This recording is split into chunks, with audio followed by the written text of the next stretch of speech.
Okay, this is I think I'm gonna retire overclocking this 10980XE on the ASUS PRIME X299 Edition 30 motherboard, and running at 4600 megahertz, 0.6 gigahertz. And here's my ASUS 64. All right, I got this is my memory read. I got 128 gigabytes, as I stated on my last video of this review of this. I had and I still run at 128 gigabytes. So it's the woes of that much RAM running at overclock can get you going down a rabbit hole in your BIOS to get the right settings for stability. But it's really stable. I've been doing all right with it and everything with this last clock. So I'll show you the settings when I get to the BIOS. And that was my read. Now this is my write on my memory. Running at 3600 megahertz on DDR4. 1636 latency. Okay, I guess my kids are running videos and all this is popping up on the Xbox, whatever software that they have. And there's my copy, memory copy. This is 3200 G Skill Trident Z memory at 1434. It's all clocked at 3600 and loosened up the timings just a little bit. 1636. It seems to run pretty good right there. Not having to change the voltage, keeping it at 1.35 gigahertz, 1.35 on the voltage. Hey, Michaela, please.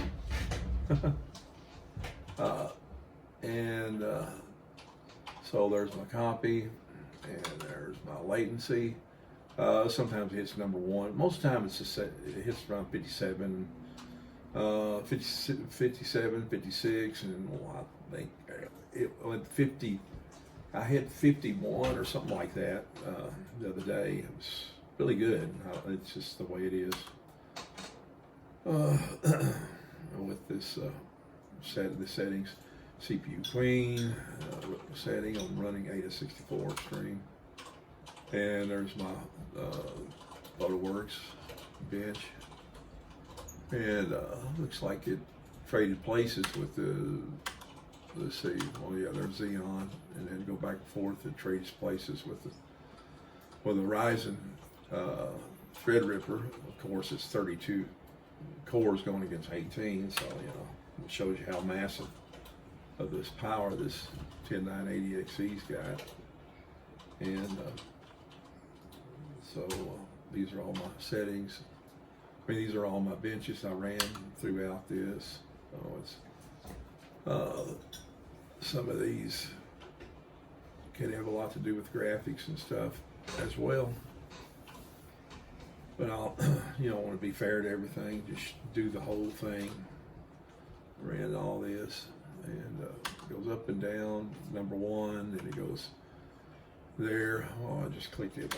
Same thing again. That was the CPU ASE CPU SHA3. It's number one on that one. And it kind of trades licks with Ryzen. Looks like 32 core.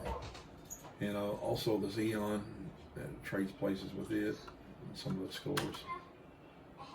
But most of the time it seems like to be 1 and 2 position, depending on where you're at, 3 and 4 on some of these others.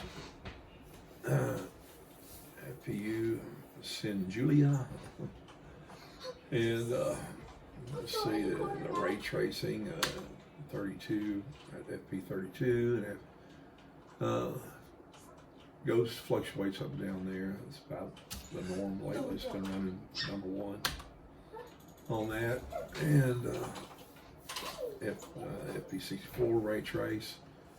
So there you have it. Zombie apocalypse. It kind of goes up and down. Oh well. That's good. That's good. And so anyway, we'll close this out. I'm going to show you what the scores were on this. What it's running. Cinebench usually runs about. I think I ran it here a while back on 4,400, 4,398, it kind of fluctuates and stuff. Let me show you what my, I guess I could show maybe. I think the best thing to show this, the voltages on this thing is, I don't know if it, fluctuates. Anyway, it's anywhere from, on the cores 1.23 up to 1.2, I think at 1.271. These are just idling. That's why they're not. If I run a test of something, it'll show you what it does. But anyway, and how I achieved that on that was, let me go ahead and seems to run OCCT pretty stable. Don't have any issues there. At this clock setting, 47. I can run 4700, and you really got to eat the core on this thing to push or to handle 128 gigabytes. And so, kind of show you what I'll just run it temporary for a second because I always run this for an hour when I do run it, but I'll just show you where everything's at. How seems to be pretty stable. You can go through those gates. And where it'll jump up, you know. Of course, I got AVX on it, so it just won't, you know, burn the house down. Because I only have a 360 radiator on this, one single 360 rad on there, even though it's 60 millimeter thickness. It's pretty good, beefy there from Corsair with a good D5 pump in it. But still, these processors really get warm, so you probably have to have a pretty good AVX offset, negative offset on these things. Keep everything cool as you can, you know. So this is how everything is running. You know, my BRMs, they kind of bounce around. They'll get up about around 70s. That, you know, depends on how warm it is in here. So the Prime X299 seems to be a pretty good board. On the Edition 30, it's got pretty good cooling on the VRMs, and at 1.35 volts on this 3200 RAM memory running at on the DIMMs here running at 3600. But that's a good B-die, Samsung B-die chips. DIMMs are really good. So here's my voltage and see where it goes up to. So here we are. This is what I want to look at here and show everybody on 1.23 is on the rounded off to 1.23 up to 1.27 is my maximum voltage on this, but it's hard to do that. I can bring these down. I could bring this down to 1.22, but then these start getting down to 1.19. With that kind of memory, really works the IMC on these processors, especially with 128 gigabytes, 3600 megahertz DIMMs. Here we are. I got that's what I got it set at 1.9. It bounces around a little bit of a overshoot there a little bit. But anyway, 1.92. But anyway, I got it set at 1.9 in my BIOS. And here's everything here. We'll take a look at all that. Oh yeah, down here in my cache, I have it set at an offset. There's a positive offset, of course, to get it up there. But it's an adaptive mode where it will drop down to around 1 volt and bounce up to 1.22 on the average. Looks like it'll hit 1.23. And I know most people run it at 1.2, but I can't keep a 1.2, you know, if I set it not so much of a offset, drop the offset down from where I've got it set to where keeping it maxing out at 1.2. The problem we'll have at this setting is because I've got it set everything adaptive and have everything where it's automatically turbos up.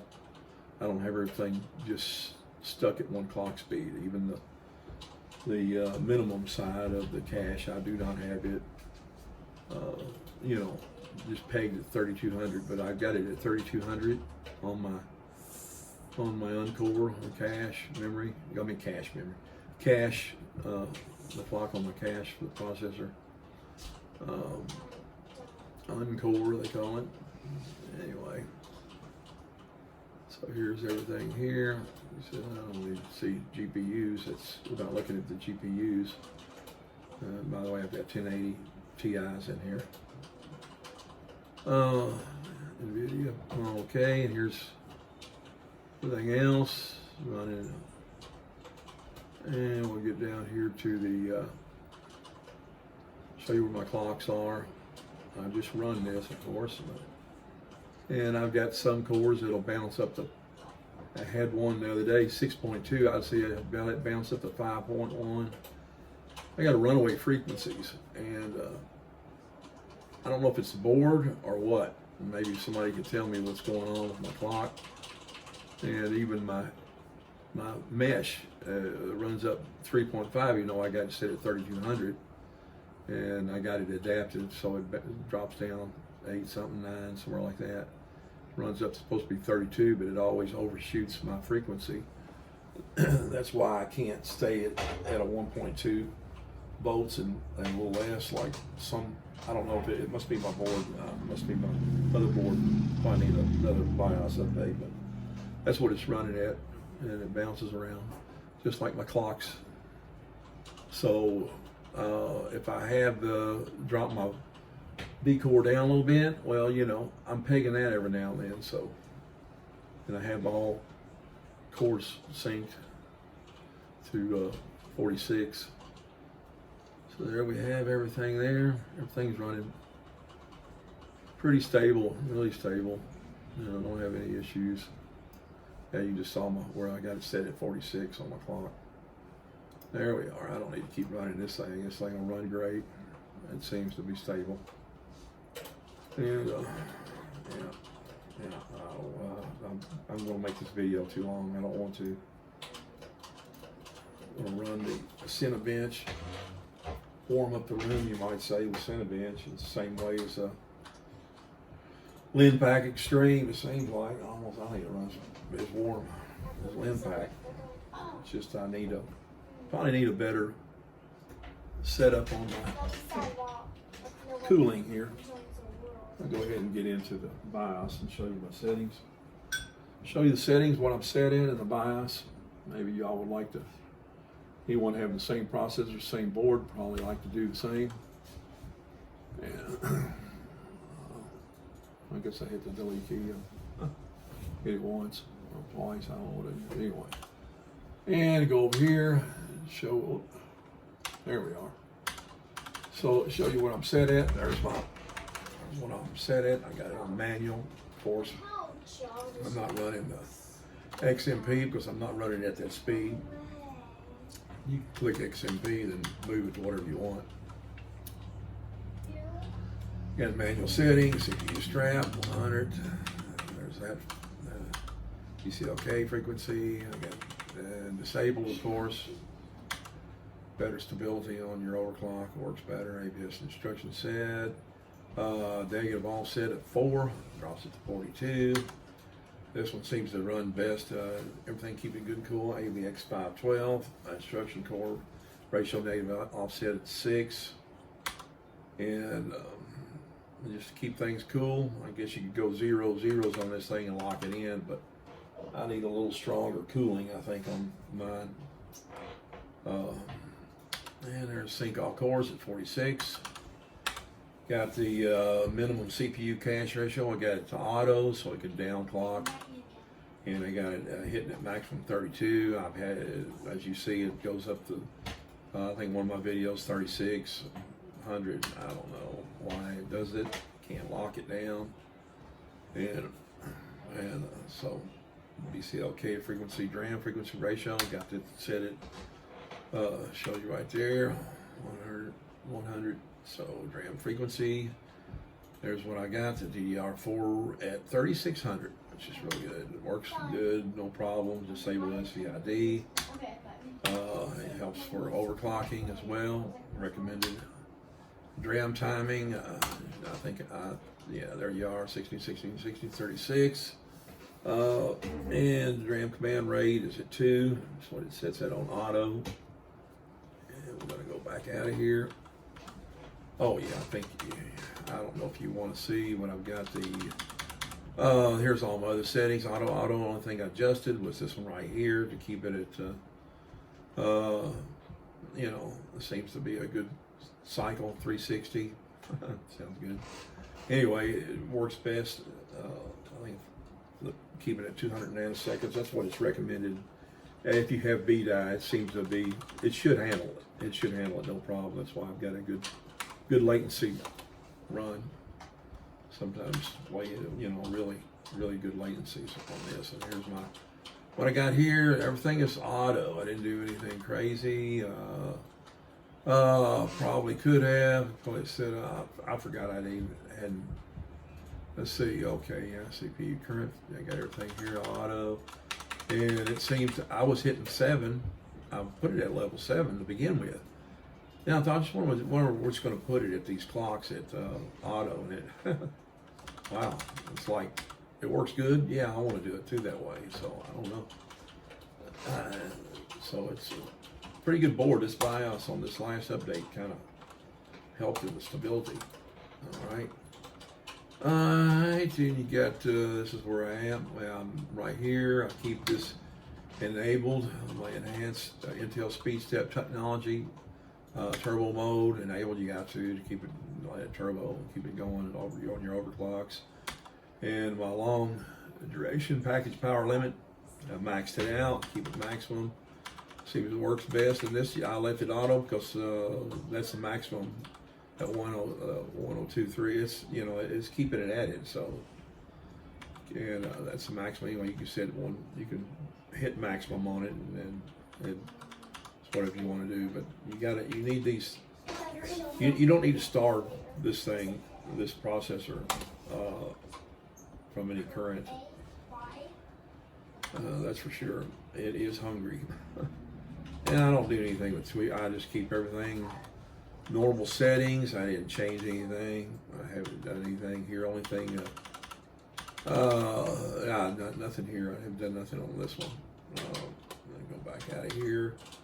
And only thing I did here was I user specify my cooler efficiency. Hit about 180. That should be about right for about the cooling I have. Seems to work all right. You know, just. So it won't be training forever, you know, everything normal optimization scale 100. So I keep everything at that, you know, pretty much what the board's set at. It's defaults, you might say. And CPU core voltage, I have it at the adaptive mode, negative offset. You have to, because this thing will go wild and will overload the dickens out of it, and you'll see over 1.4 volts. And yeah, it's stable. You burn the house down, you know. But anyway, I like to keep it cool. I want the processor to last. Additional turbo mode, CPU core voltage. I have it at auto, so it'll this will keep it maxed out, no more than what those voltages you see. My maximum core was maximum voltage on one of my cores was 1.27, the lowest was 1.23. So it keeps it good stable. I've dropped that. I've changed that where it took off more voltage, and I can run it at 7. I can run it where it's running at 1.2. Then you start doing some loading and doing some rendering, and yeah, you know, people put these ridiculously low voltages on there and just to show it can work, but then it's not going to do it 24/7. Works pretty good with me, and it drops down to, as you saw, the voltages. It'll, you know, when you not using it, not pushing it, not rendering or gaming or anything like that, just normal usage of your processor, it'll drop down to the clocks that doesn't, you know, that it doesn't need to be clocked as high as it'll actually run. So, and my CPU cache, I got it adaptive, and you got to go plus on this thing because it really doesn't push it enough. If you're going to run at 3200 megahertz or more on your cache and your CPU cache voltage offset, I'll run it at 0.340. That way it'll drop all the way down to running adaptives for the lowest frequency when it gets down like 900 or so, whatever it, you know, drops down to. And additional turbo mode, I just keep it at auto, and seems to work pretty good on this. And you know, so I'm doing it there, but it is pushing it up to the point where it's 1.22 volts, 1.2, 1.21, 1.2, you know. So that works really good. Works really good for me. It should work for you if you got the same board and processor. And uncore voltage offset, I kept it auto on plus. And then this is my CPU input voltage, 1.9. As you saw on LCCT, bounces around, shoots up, and spikes at 1.92. I think occasionally, not often. It usually stays at 1.9. And my DRAM voltage, 1.35, is what it's called for on the DIMMs. On the Trident-Z G-Skill. So I just kept the voltage the same, didn't do anything with that. CPU VCCIO voltage, 1.23, seems to work pretty good. You can see where it's shooting up 1.248, and going when I hit 1.24, actually when I put 1.25, it will go 1. I think it bounces around close to 1.3. I don't need that much in it, so you know, it's really helps you with your, if you're running anything more than 3200 megahertz on your DIMMs, your memory. And this right here, I just rounded it off as you can see right down here on the. I kept it at standard right here. CPU. The configuration system agent so on the standard is 0.900, so I put it at 0.900.